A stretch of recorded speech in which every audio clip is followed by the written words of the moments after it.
So today I want to look at this beautiful object, which is this sort of monstrous mask, which functioned actually as a sash buckle. So you can see on the back how you had this opening here, so through which you could pass a silken sash and wear it at one's waist. And it would have been a protective device.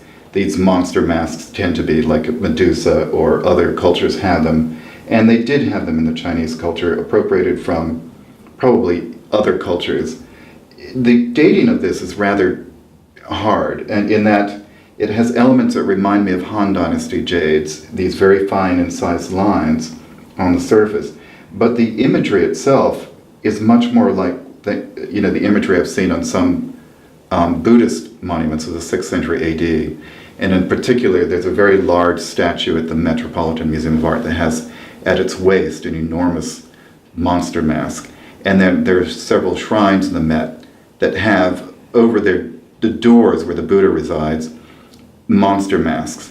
And these monster masks actually come from Hindu mythology. And there's this wonderful story that I will leave you with. So the origins of this fearsome mask, which becomes an apotropaic device, can be found in a Hindu myth involving Lord Shiva. There was once an evil demon king who accumulated great power to himself through his extraordinary efforts, and so much so that he sought to supplant the existing gods and make himself the lord of the world. And in his arrogance, he sent an emissary to Lord Shiva, demanding that Shiva deliver Parvati, who was his beloved consort, to the evil demon king.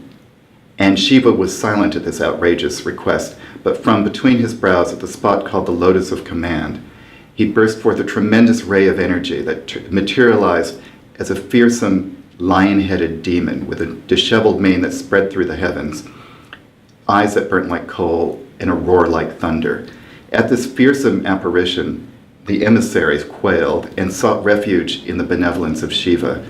Shiva forbade the lion-headed demon, from eating the emissary, but that left the lion-headed demon with this insatiable hunger and no way to feed it. So he demanded of Shiva that he replace another victim for him to appease his hunger.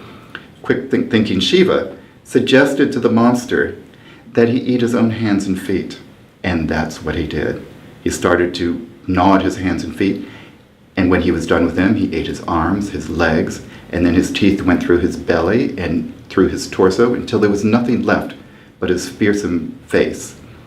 And Shiva, oddly, was delighted with this gruesome spectacle because it expressed the power of his wrath, and he smiled upon his creation and said to him, "You shall be known henceforth as a face of glory and be in the doorways of my temples."